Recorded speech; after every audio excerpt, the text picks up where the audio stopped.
Orar en esta tarde. Yo estoy esperando que me pongan de un momento a otro un cartelito aquí indicándome que ya, pero ya me avisarán ustedes, ¿sí?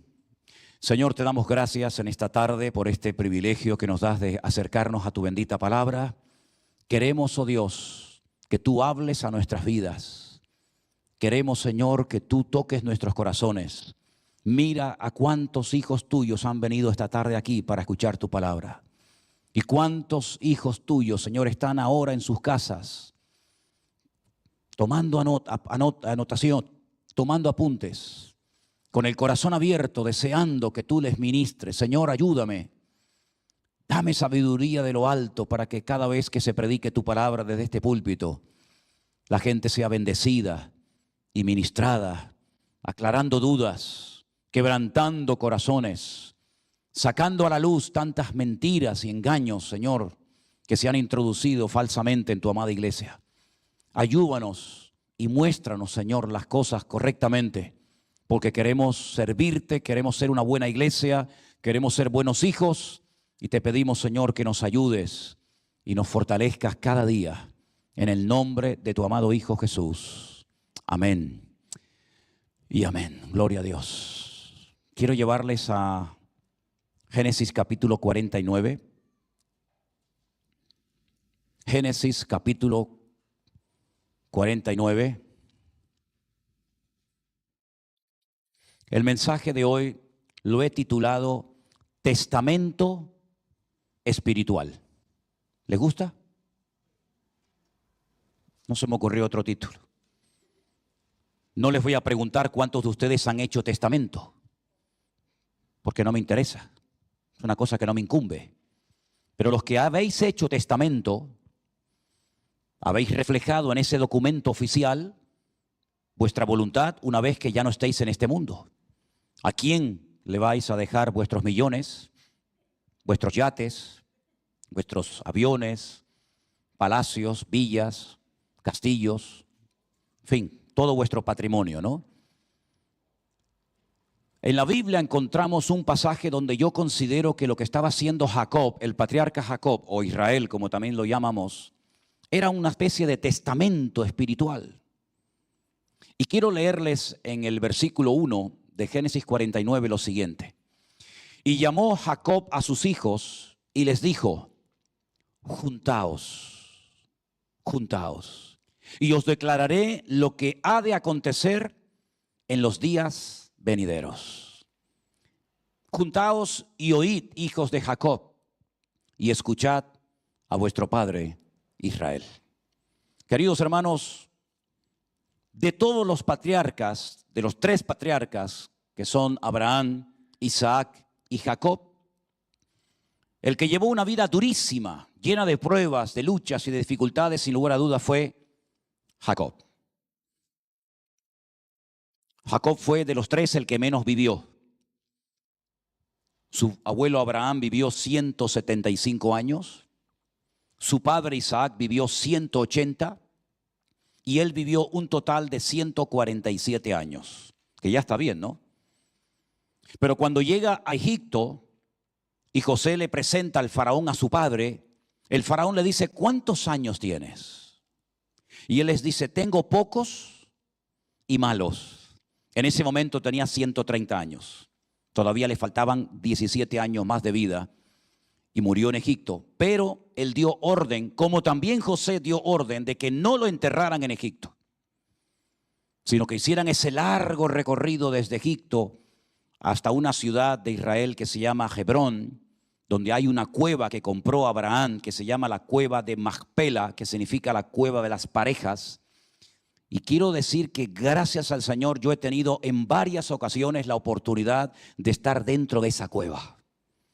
Pero dice, bueno, ¿la cueva dónde está? Es que el rey Herodes mandó a construir un enorme edificio y cuando entras dentro del edificio es como si entraras dentro de la cueva. Y es impactante, es realmente increíble cuando entras a una parte y ves la tumba de Abraham y de su esposa Sara. Y entras a otra parte de la cueva y te encuentras la tumba de Isaac y de Rebeca. y entras a otra parte y te encuentras la tumba de Jacob y su esposa Lea. Raquel no está enterrada allí porque dice que murió en el parto por el camino mientras paría y no está enterrada en la cueva de Macpela. Y es de los tres patriarcas, como acabo de decir, el que más sufrió. Realmente desde el vientre de su madre ya su vida fue una guerra. Su madre tuvo que ir a consultar y a orar al Señor y decirle: Dios mío, ¿por qué siento que llevo una guerra dentro de mi vientre? ¿Qué me está pasando? Hay una guerra dentro de mí. Y el Señor le dijo: es que llevas 2 hijos en tu vientre y el mayor servirá al menor. Y entonces el Señor le revela que hay 2 pueblos totalmente opuestos el uno del otro, que ella los lleva dentro y que algún día los parirá. Porque Jacob era hermano gemelo de otro que se llamaba Esaú, que era completamente diferente a él, tanto por fuera como por dentro. En la Biblia en español no se aprecia, pero si ustedes pudieran leer cada vez que habla Esaú en hebreo, es tan vulgar, tan vasto hablando, habla tan mal, que uno se da cuenta de que no es un hombre espiritual. Es una persona muy vulgar, muy vasta a la hora de hablar, expresiones que utiliza que no se han traducido al castellano. Sin embargo, Jacob, cada vez que habla y dice algo importante, siempre menciona el nombre de Dios, siempre. Siempre tiene a Dios en la boca. Esaú jamás fue un hombre espiritual. Fue el primero en salir, por lo tanto se le llamaba el Bejor, que significa en castellano el primogénito. La palabra Bejor viene del verbo berajá, que es la palabra bendición. Y era el que tenía el privilegio de ser bendecido. Pero ya el Señor había tomado una decisión antes de su nacimiento. Y el Señor había escogido a Jacob.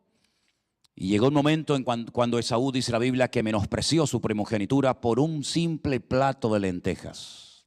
Ese fue el valor que le dio este hombre a la bendición de Dios. Un plato de comida. ¿Para qué me sirve a mí? ¿Para qué quiero yo la primogenitura? Llegó a decir el profano, como lo llama Hebreos, Esaú. Cuando fue un tanto ya mayor, tuvo que huir para salvar su vida, porque la Biblia dice que su hermano Esaú quería matarlo. Y tiene que huir al extranjero por más de 20 años, y cuando llega a un lugar conoce a un tal Labán. La palabra Labán significa blanco, pero si lo lees al revés, significa tramposo, embustero. Y eso fue lo que fue Labán para él. Se convirtió en su suegro, pero lo engañó, lo manipuló, le ofrecía una cosa y luego le daba otra. Y lo pasó realmente mal. Tuvo que trabajar muchos años para tener a su esposa. Al final le dan otra. Prefirió quedarse otros 7 años más y después otros 7 años más para poder traerse algo del extranjero y empezar una nueva vida en su país, en Canaán. Pero tenía pánico de volver a encontrarse con su hermano Esaú.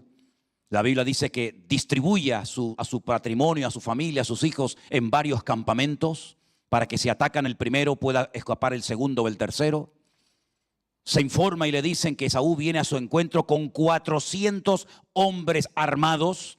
No es normal, no es lógico que un hermano que quiera saludar a su hermano venga con 400 soldados armados hasta los dientes. Jacob pasa una noche fatal, empieza a orar, empieza a clamar al Señor, se le presenta un ángel, que ya hemos hablado en varias ocasiones de quién se trataba o quién podía ser, y la Biblia nos enseña que en ese encuentro queda cojo para toda su vida. Queda como un gusano arrastrando una de sus piernas hasta que muere. Y por eso hay versículos en el Antiguo Testamento que se conoce a Jacob como el gusano de Jacob. El nombre Jacob, la primera letra de su nombre es una letra muy pequeñita, parece una comilla que se llama la letra Yod, eso así como un ganchito, para que él recordara toda su vida que él enganchó por el calcañar a su hermano Esaú. La vida de Jacob fue una vida durísima. Cuando ya tiene hijos, un día una de sus hijas sale a pasear por una ciudad llamada Shechem o Siquem, Nablus en la actualidad, territorio palestino. Y la Biblia nos enseña que ella salió a ver cómo vivían, cómo vestían, cómo se comportaban las chicas de ese lugar. Pero también ella fue observada y dice la Biblia que aquella niña que salió del campamento, lo dice así, salió del campamento de Jacob, Es decir, salió de la cobertura de su padre, salió a ver el mundo. Resulta que la violaron, abusaron de ella. Y cuando llega a la casa de su padre le dice: papá, he perdido mi virginidad, me han violado, me han humillado. Y esto fue un dolor tremendo, como podría ser un dolor tremendo para cualquier padre o madre hoy en día. Dos de sus hermanos, dos hijos de Jacob, Leví y Simeón, a pesar del que el que la violó quería casarse con ella, atacan la ciudad, matan a un montón de gente y Jacob tiene que huir porque dice: me habéis hecho abominable ante los habitantes de Siquén, y tuvieron que huir. Y otra vez, con toda cuesta buscando un lugar seguro donde poder estar. Cuando parece que las cosas se calman y las aguas vuelven a su cauce, envía a su hijo amado, a su hijo José, a una distancia de más de 60, 70 kilómetros de distancia para que vaya y observe qué vida, qué comportamiento están llevando sus hermanos que supuestamente tenían que estar pastoreando ovejas, y mientras ven a José llegar de lejos, deciden acabar con su vida. Solamente por la gracia y por la misericordia de Dios, Jacob no murió ese día, José no murió ese día, sino que al final lo venden a una compañía de personas que iban rumbo a Egipto como esclavos. Y le hacen creer al viejo Jacob que José ha sido despedazado por una mala bestia, y entonces Jacob entra en una profunda tristeza y dolor, algo que le partió el alma. Dice: descenderé al Seol con dolor todos los días de mi vida. Primero me violan a una hija y ahora una bestia me mata a mi hijo. Pero era una gran mentira que sus otros hijos le hicieron creer. Y uno muchas veces se ha preguntado: Señor, un hombre tan espiritual, porque a pesar de sus artimañas y de sus cosas, era un hombre que amaba a Dios. ¿Cómo es posible que un ángel o tu misma presencia, Señor, no le revelara a Jacob que era mentira, que José estaba vivo, que le habían engañado? Es que se utilizó la sangre. Y la sangre tiene un poder para bien o para mal tremendo. Y fue por esa sangre de ese animal, no la sangre verdaderamente de José, que el Señor no le reveló en más de 22 años que su hijo José no había muerto, sino que estaba vivo, pero estaba en otro país como un esclavo, aunque después el Señor lo prosperó. No solamente sufrió todas estas dificultades, violaciones, un hijo que se lo matan, unos hijos que despedazan a una ciudad entera, haciéndolo un hombre tremendamente vulnerable y peligroso, sino que para colmo su amada Raquel, el sueño, el amor de su vida, pariendo al último de sus hijos, al hijo llamado Benjamín, dice que murió en el parto. Sí, cuando uno observa la vida de Jacob, dice: Dios mío, un hombre de Dios, un hombre espiritual, un hombre que te amaba. Su vida fue sufrimientos, tragedias, dolores, dificultades de una manera u otra. Y así es como desciende a Egipto el viejo Jacob. Y cuando llega a Egipto, cuando ya sabe que está a punto de morir, porque me llama mucho la atención, tanto su abuelo Abraham como Isaac como Jacob sabían cuándo llegaba el momento de despedirse, de transmitir la bendición espiritual a la siguiente generación, de hacer, como dije al principio, esa especie de testamento espiritual. Y entonces él dice algo muy interesante, lo hemos leído esta tarde en el versículo 1. Llamó Jacob a sus hijos y les dijo: juntaos. No le dijo solamente: acérquense un poquito más, dice la Biblia que ya estaba prácticamente ciego, sino que le dijo a sus hijos: acérquense, juntaos. Y una vez que estéis juntos, yo os voy a declarar lo que ha de acontecer en los días venideros. Esa era la intención de Jacob, hablar de los tiempos finales. Y quiero dejar bien claro que no era su intención hablar del final del cautiverio, del final de la esclavitud en Egipto, porque ellos sabían cuándo les tocaba salir. Ya su abuelo Abraham había recibido un día la información de parte de Dios de que en Egipto estarían 400 años, ni un día más ni un día menos. Por lo tanto, él no les va a revelar cuándo van a salir de Egipto, porque ellos sabían que de Egipto un día iban a salir, pero cuando se cumplieran 400 años. Él les quiere hablar de algo que en la Biblia se llama Aharit Hayamim. Esa es la palabra que aparece. Realmente significa el final de los tiempos, pero no el final de los tiempos, repito, en Egipto, sino del final de los tiempos antes de la venida del Mesías. Eso es lo que significa la expresión en hebreo Aharit Hayamim, final de los tiempos o tiempos finales. De eso es realmente de lo que Jacob les quería hablar, pero realmente no les habló de eso. Si uno lee todo lo que Jacob dice en el capítulo 49 del libro del Génesis, más bien lo que Jacob está haciendo es, en base al carácter de cada uno de sus hijos, les da una palabra, les da una bendición, les da una exhortación. Tuvo 12 hijos y una hija llamada Dina, y a cada uno de ellos los identifica por su esencia. Es algo muy parecido a lo que Adán hizo en el jardín del Edén, cuando el Señor le dice, ponle nombre a los animales. Es curioso que Dios creó animales, pero no les dijo cómo se llamaban. Esa responsabilidad se la delegó al hombre. Le dijo, yo he creado todas estas especies animales, pero eres tú el que tienes que ponerle el nombre a cada uno de ellos. A los mamíferos, a las aves, a los peces, a todos los animales. ¿Y cómo lo hizo Adán? Adán en ese momento no había caído. Adán era el botón de muestra de lo que Dios era, de la esencia misma de Dios. Y él comenzó a darse cuenta de la esencia de cada uno de los animales, y en base al carácter que tendrían en el futuro, le da un nombre a esos animales que perdura hasta el día de hoy. Como por ejemplo las estrellas tienen nombre todas en hebreo, y cada una de ellas tiene un significado, lógicamente. Y por la traducción de esas estrellas se pudo saber cuándo iban a ser el Mesías en Belén de Judea en su primera venida.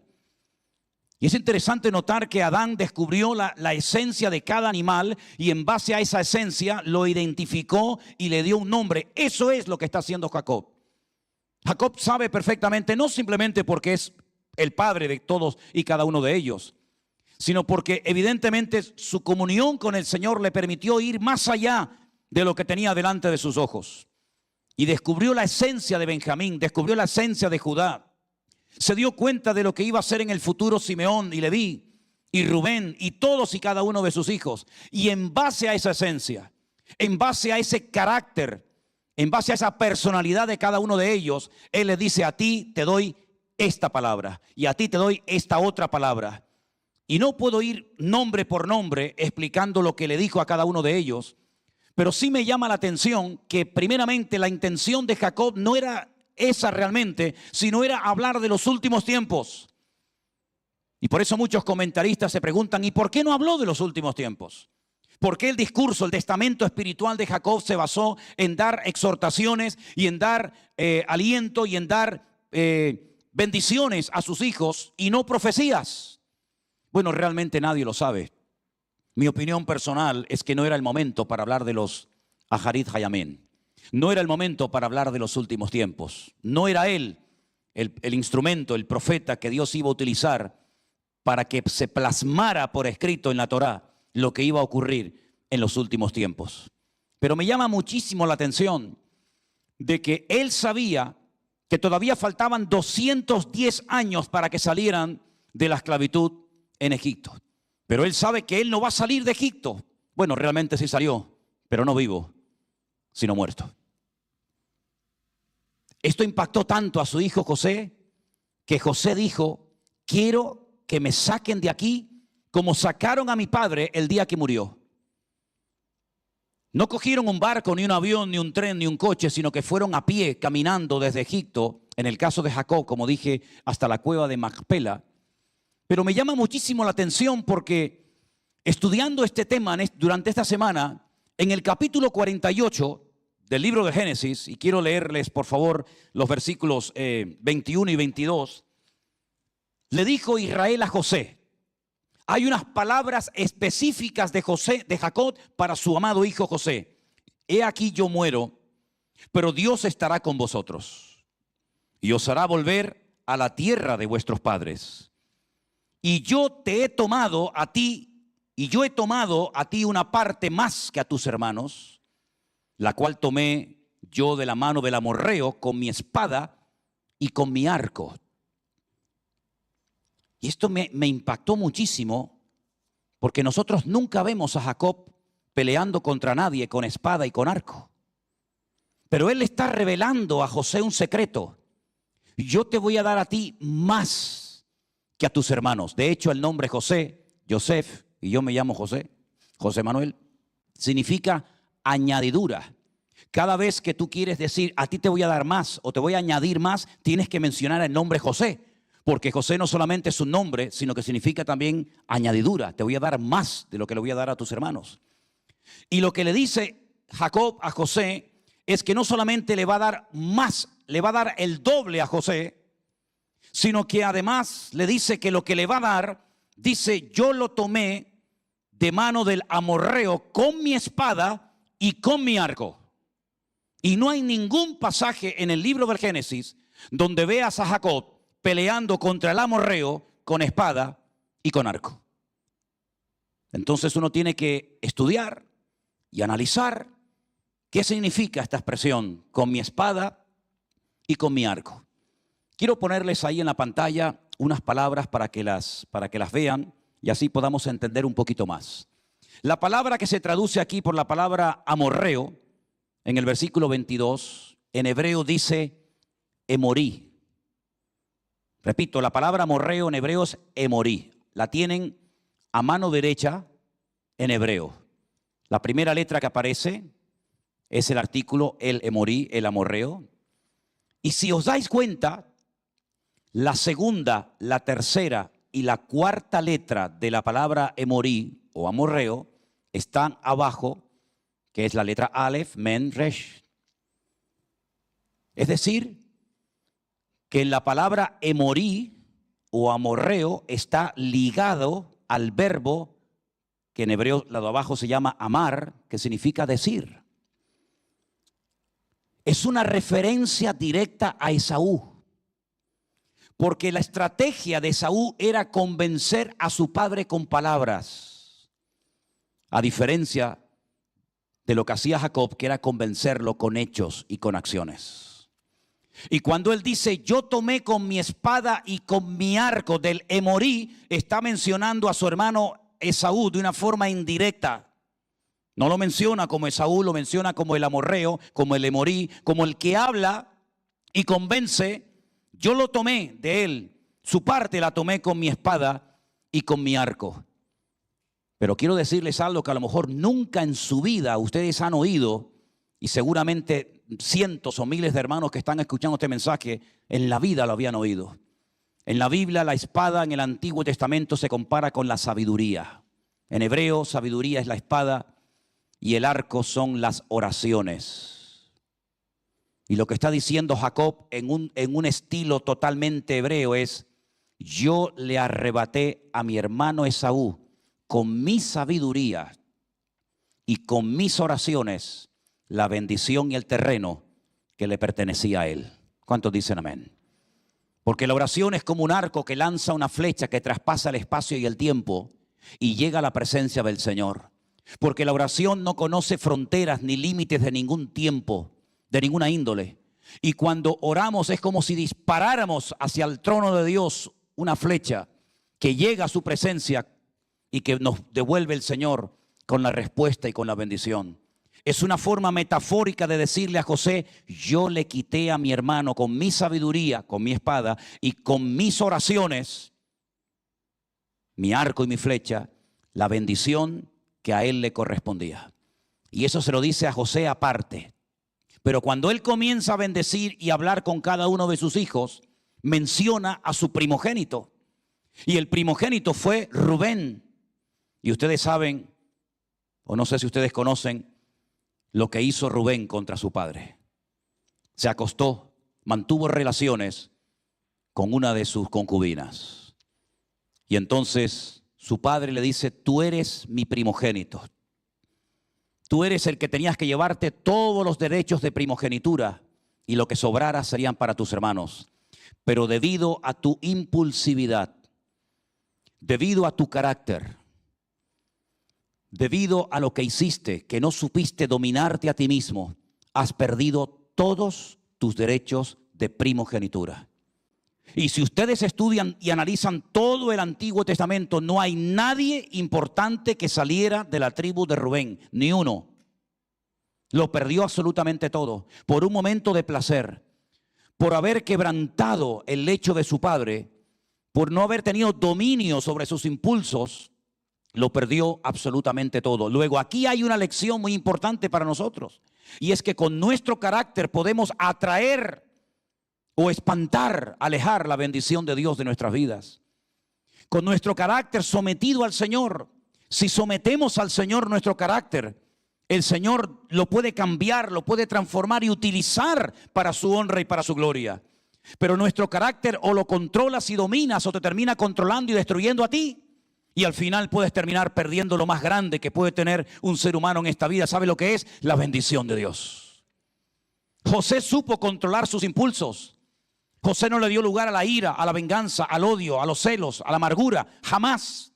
Por eso, como decía el otro día, nunca van a ver a José perdonando a sus hermanos.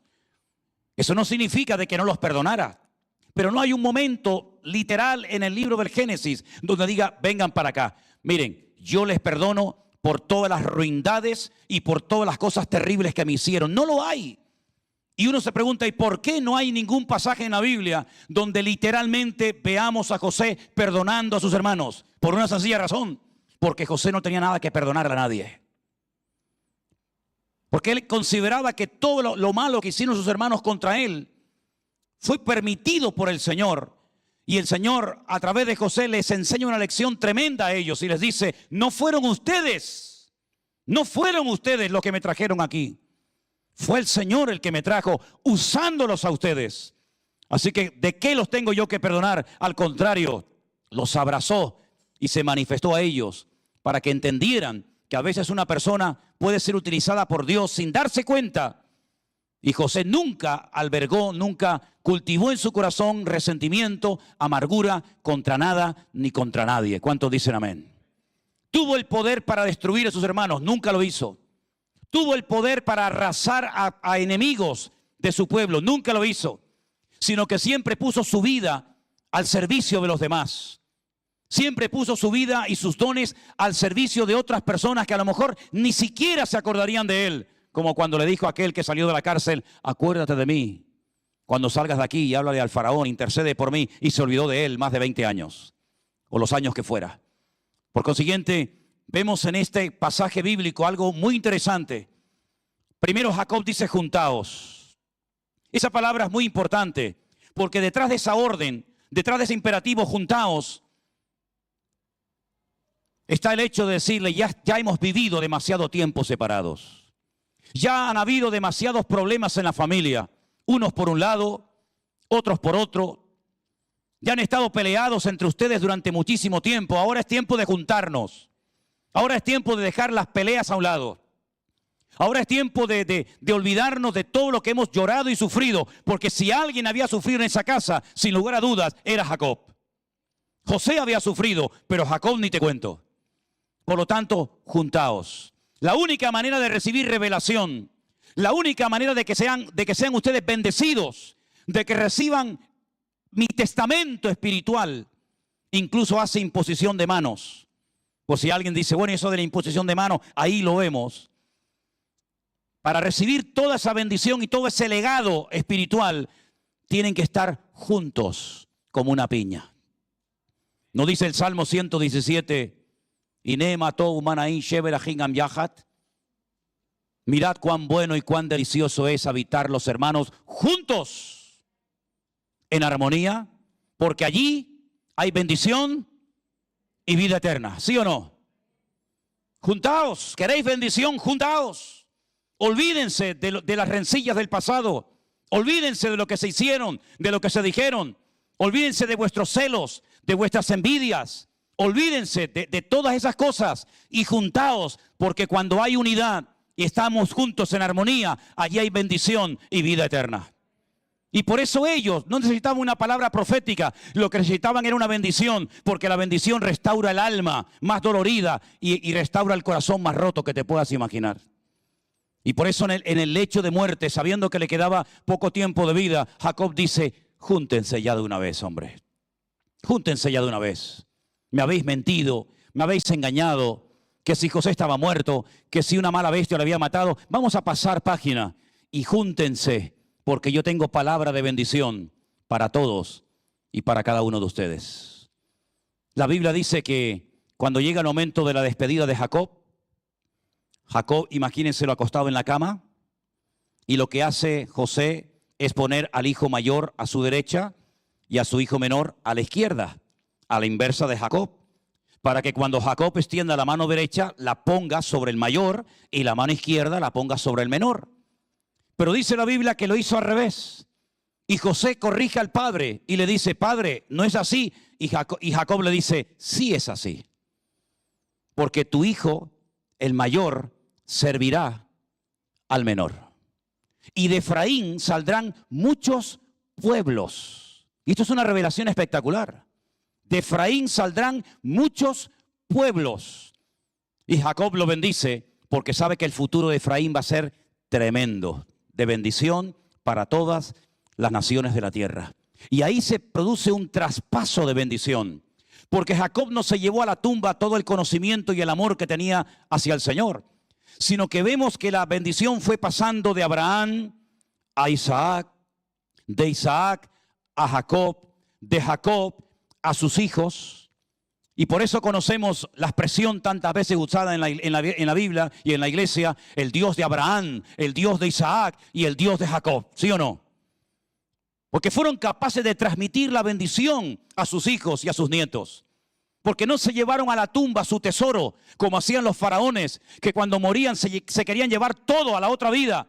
Eran tan egoístas en vida y también querían ser egoístas en la otra vida, llevándose sus tesoros, llevándose sus animales, llevándose sus piedras preciosas, llevándose hasta sus criados para la otra vida. Jacob, Isaac y Abraham no fueron así. Ellos no se quisieron llevar la bendición, sino que la compartieron con todos sus hijos, porque ellos querían que sus hijos y sus nietos y sus descendientes fueran personas bendecidas por la mano del Señor. ¿Cuántos dicen amén? Y ese es el mayor regalo, el mejor testamento que le puedes dar a tus hijos. El transmitirles tu fe, tu amor a Dios, tu respeto a la palabra. Sí, le puedes pagar una carrera universitaria y puedes mandarla a la mejor universidad o mandarlo al mejor colegio de la tierra. Y está bien, no tengo nada en contra de eso.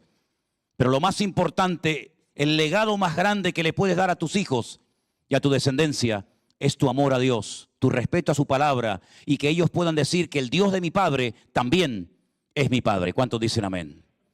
Le encargó a José el funeral.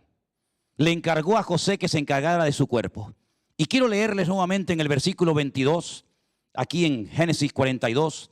Yo te he dado a ti una parte más que a tus hermanos. Pero me llamó muchísimo la atención que hay una frase en hebreo que no la tradujeron al castellano. No está en ninguna versión. En español, repito, dice el verso 22, yo te he dado a ti una parte más que a tus hermanos. En hebreo dice, yo te he dado Shechem, yo te he dado Shechem y una parte más que a tus hermanos. Shechem, Siquén, donde violaron a tu hermana Dina, esa ciudad será para ti para siempre. ¿Saben dónde está enterrado José? ¿En la cueva de Macpela? ¿En Jerusalén? No. La tumba de José, que aún se puede visitar, que hoy en día se llama la ciudad de Nablus, se encuentra nada más y nada menos que en Shechem.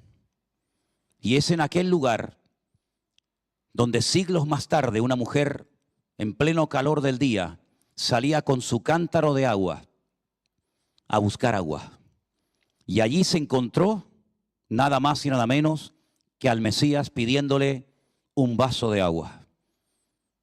Y diciéndole ella, allí en Shechem, junto al pozo de Jacob que le dio a sus hijos, ¿cómo tú siendo judío me pides a mí, mujer samaritana, un vaso de agua, cuando tú sabes que samaritanos y judíos no nos tratamos entre sí? Y Jesús le dice, ay mujer, si tú supieras quién te está pidiendo hoy un vaso de agua. Y entonces cuando le ofrece agua viva, y entonces es cuando se produce un encuentro extraordinario en aquel lugar donde hoy en día se encuentra enterrado el cuerpo de José. Queridos hermanos, esta es la despedida de un gran hombre de Dios. Este es el momento tal vez más importante en la vida de Jacob. más importante que cuando se reconcilió con su hermano gemelo Esaú, más importante que cuando su nombre fue cambiado de Jacob a Israel, más importante que cualquier otra cosa es este momento cuando él está en la cama y él sabe perfectamente que ha llegado el momento de decir adiós y de poner el testigo, la responsabilidad del futuro de la nación en manos de sus hijos. Yo les voy a pedir que cuando lleguen a casa tranquilamente lean todo el capítulo 49 del Génesis, pero sobre todo prestad mucha atención a la palabra que le dice a su hijo Judá. Porque en ese momento es cuando él marca el destino de su hijo Judá, que significa alabanza. Cuando le dice que el cetro, que la monarquía, que el Mesías vendría a través de él. Y menciona la palabra Shiloh, hasta que venga Shiloh, que es una de las palabras o títulos que recibe el Mesías, el Señor Jesucristo, en el Antiguo Testamento. Nosotros no tuvimos, por lo menos yo, un padre que nos diera este testamento espiritual diciéndonos lo que nos podía suceder en base a nuestro carácter, en base a nuestra personalidad el día de mañana. Pero tenemos un Dios todopoderoso que es nuestro Padre, por eso decimos Padre nuestro que estás en los cielos, el cual ha declarado y decretado en su palabra lo que va a ser de nuestras vidas. Independientemente del carácter, de la forma de ser de cada uno de nosotros, Dios ya ha declarado que tu vida y mi vida y la de todos y cada uno de nosotros va a ser una vida de bendición y de victoria. Porque Dios nos ha diseñado para convertirnos en algo que Pablo dice, templos, morada, casa del Espíritu Santo de Dios. Muchos de estos jóvenes, o la mayoría, prácticamente todos y cada uno de ellos, sí, recibieron esa bendición de su padre. Pero en comparación a lo que ellos recibieron, en comparación con lo que nosotros hoy hemos recibido, hay un abismo, unas diferencias gigantescas entre ellos y nosotros. ¿Sabéis por qué? Porque ellos recibieron la bendición de un Padre terrenal. Nosotros hemos recibido la bendición de nuestro Padre celestial. Y su palabra permanece por los siglos de los siglos. El cielo y la tierra podrán pasar, pero su palabra siempre, siempre permanecerá. Y dice la Biblia que el último día, cuando el Señor Jesucristo ascendía a los cielos, dice que alzando sus manos, ¿qué hizo? Los bendijo. Esa bendición de Dios está sobre tu vida y sobre cada uno de nosotros. Valórala, apréciala. La bendición de Dios es una realidad y su bendición es tan variada, tiene tanta forma de manifestarse que a unos Dios los ha bendecido y lo ha usado de una manera y a otros Dios los bendice y los usa de otra manera. Porque ahí vemos lo multifacético de nuestro Dios. Ahí vemos cómo Dios tiene bendición para todos y para cada uno de nosotros. En el Antiguo Testamento era el mejor, era el primogénito, el que se llevaba 3/4 partes de todo. La bendición material, la bendición espiritual. Pero en Cristo Jesús no hay favoritos, no hay acepción de personas. Amén, hermanos. Todos tenemos la misma opción de ser usados, de ser bendecidos por la mano de nuestro Dios. Porque el Dios mío es el Dios de todos y cada uno de nosotros en esta tarde. ¿Cuántos dicen amén? Por lo tanto, no se sienta menospreciado ni infravalorado, porque es verdad que hay palabras que el Señor a través de Jacob dirige a algunos de sus hijos que son fuertes. Hay algunos momentos en los que Jacob le recuerda a sus hijos cosas terribles que hicieron en el pasado.